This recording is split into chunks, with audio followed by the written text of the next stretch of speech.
Hello, everybody. Um, you, you probably can't believe how much pleasure it gives me to stand here today.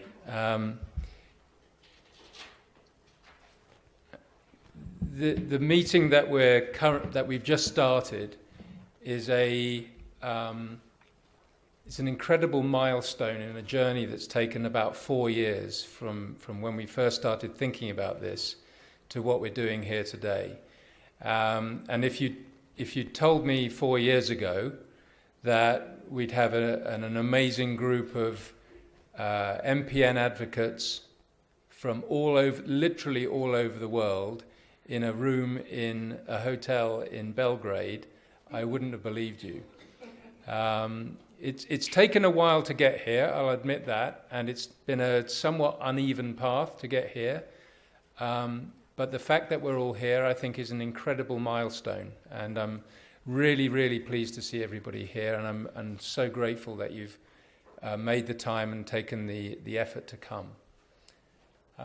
We started about 4 years ago, as I say, and it started with a conference call, and I sat in my office at the time talking to people I'd never met, but I knew that they were interested in the same thing as me, which was collaboration between MPN advocates, and it kind of grew from there.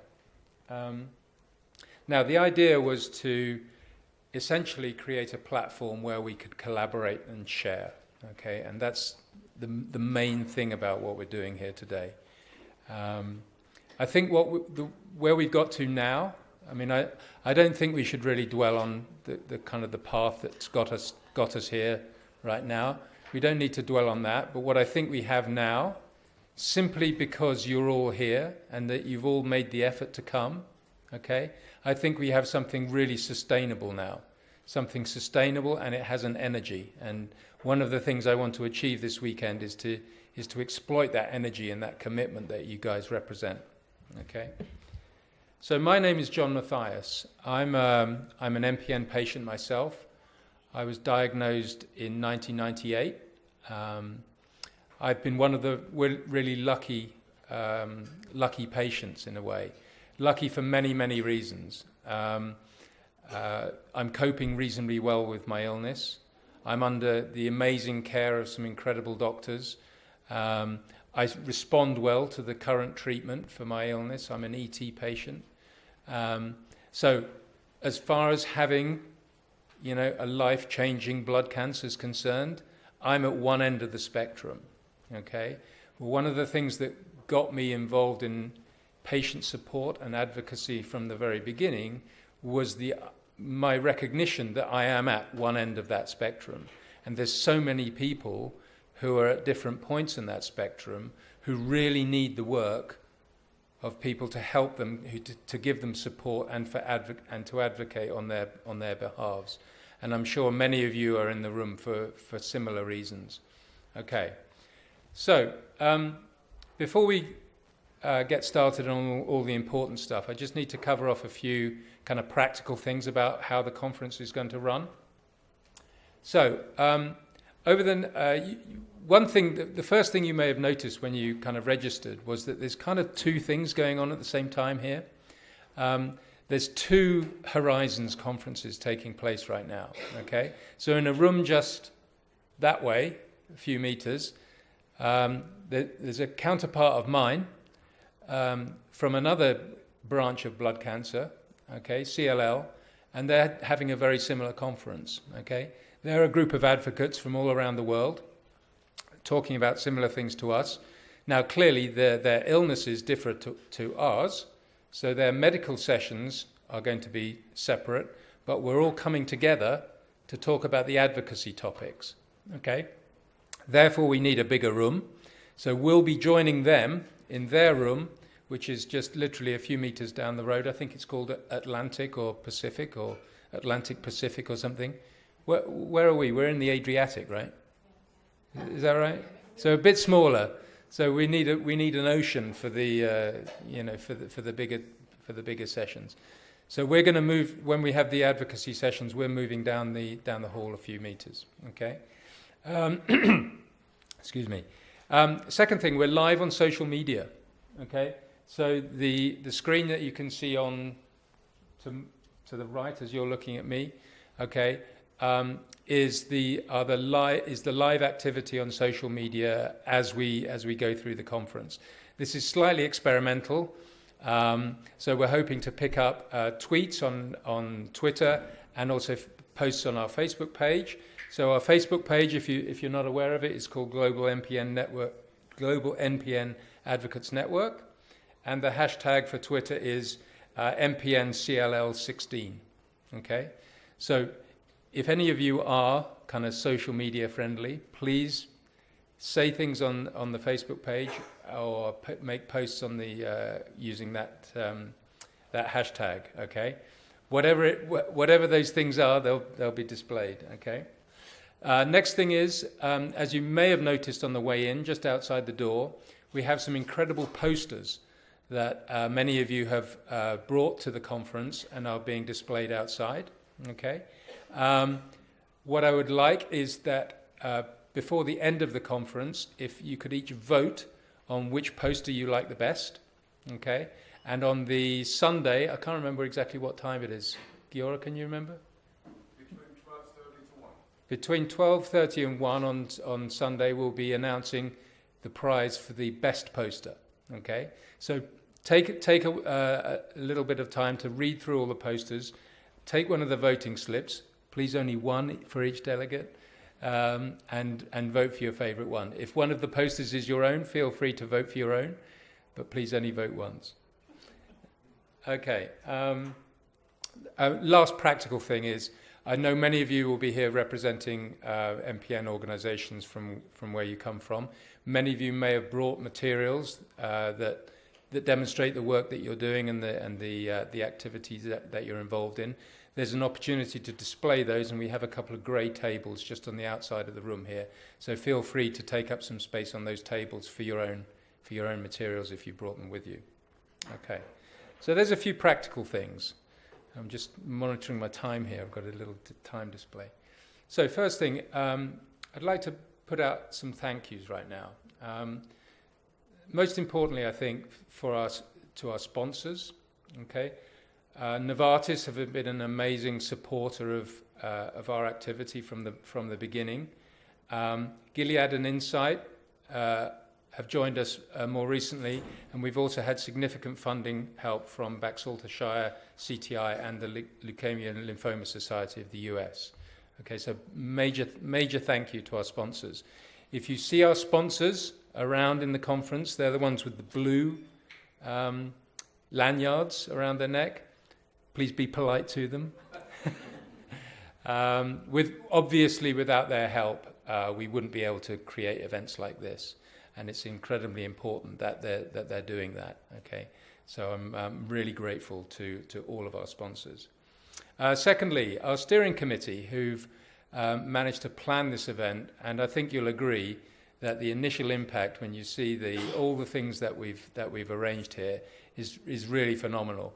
I really don't do very much of the administration or the organisation at all, so I'm incredibly grateful to the steering committee. So could I ask, guys, all of the members of the steering committee, could you put your hand up now so everybody knows who you are? Okay, I won't read out the names and embarrass everybody, but please feel free to approach any of us at any time during the conference with any comments, feedback, ideas, thoughts, either about the event or about the organisation generally. That would be fantastic. But again, a massive thank you to the steering committee, without whom it wouldn't have happened at all. Okay. Next, to our clinician speakers, and I'm nervously looking around the room, and at this point, we actually have one of them here. Okay. So Ruben, you may need to extend your talk slightly. We'll see how we go, but I'm sure before long we'll be graced by a number of truly world-class clinicians who've come to address us on a variety of different important medical topics. And I'm very, very grateful to those doctors for making the time to to come here and talking to us. Next on the list is an organization called the Leukemia Patient Advocates Foundation. Now, this is an umbrella organization that was founded a number of years ago. Roughly how long, Giora? 2007. Okay, so 9 years ago, a couple of the guys, one of whom's in the room here, Giora at the front here, had the vision to create an umbrella organization because they knew that advocacy across leukemia and blood cancers was an underrepresented area. Okay. Now their own specialism was CML. Okay. But they had the vision to create an umbrella organization that would eventually incorporate groups like ours. So we founded the MPN Advocates Network as a, if you like, our role model being the CML Advocates Network. But we exist within this organization called the Leukemia Advocates Patients Foundation. And without that, the whole job of doing this would be so much harder because they give us a legal structure, etc., which makes the whole thing much more easy. So both from an administrative point of view, but also from a vision point of view. I think the organization that Jan and Giora have created is genuinely a role model for us. And if we can achieve anything like the achievements of the CML Advocates Network, I think we'll be in great shape. So I'm genuinely grateful to those guys. Lastly, to the Liberty Logistics Agency, who basically got us here today. Now, when I was sitting in the airport at 1:10 last night, 1:10 this morning, waiting to be transported to the hotel, I was really grateful that somebody was looking after me at that point because I was pretty exhausted, I have to tell you. Okay. And lastly, the photograph on the screen at the moment is a man I met 4 years ago called Frans Pros. He is a patient advocate from the Netherlands. Some of you may have met him, some of you may have known him previously. It was essentially Frans and Peter Loffelhart, where are you, Peter, who got this whole thing started, okay? Frans very tragically died literally a few months before the idea that he'd had with Peter really came into fruition. And it is tragic, but I just wanted to take a moment just to essentially thank Frank for having the idea in the first place. Okay, so now on to a general topic about what we think advocacy actually is. What are we really doing here? We'll talk a lot more about this in a lot more detail in one of the upcoming sessions. But I just wanted to make some very, very quick and general points about this so that we all understand what we're doing here. I think we'll all agree that we exist as patients. We exist in a very, very complicated healthcare environment. Okay, we exist in one where our doctors are our primary source of contact, where we deal on a day-to-day basis with our illnesses. We're also extremely reliant upon the drugs that essentially keep us alive or to lessen our symptoms, provided by the pharmaceutical industry. And of course, it's the pharmaceutical industry are putting most of the money into the research that will eventually lead to a cure for our illness, okay, and to transform our lives. So they're another major player. But of course, we can't forget the people who actually pay for that, okay? So the governmental organizations that represent the funding that pays for the research, that pays for the therapies, that pay the doctors' salaries, okay? So we're in the middle of this. But my point here is that patients often have the sort of the quietest voice in that complicated world, and the role of advocates is to make that voice louder. It's to have those conversations with the different players in that healthcare environment.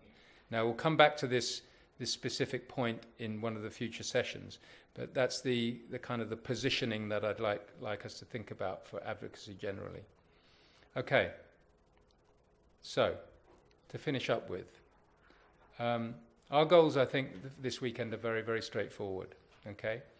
The first thing is I want us to become a truly global network. Okay. Now you're going to find in your packs a registration form. Okay.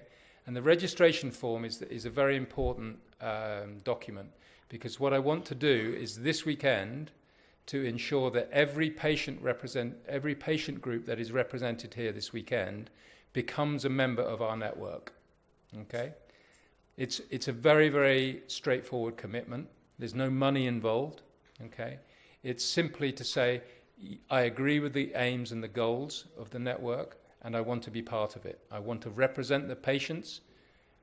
Maybe not you personally, but my organization would like to represent the patients from the country that I come from, and I want to be part of this network. Secondly, I think we should share best practice. We should talk to each other about the practical things that we're doing in our own countries. Okay? And there's plenty of opportunity to do that during the weekend, both formally and informally. And lastly, we have a session tomorrow evening where we're going to be thinking about what are our priorities going forward. What are the projects that we're going to undertake? We're not an organization that exists simply to have conferences once a year. We want to do things. We want to work together. We want to achieve things together on the behalf of our patients. Those three things are the things that sum up what we're doing here this weekend. Okay, thank you very much.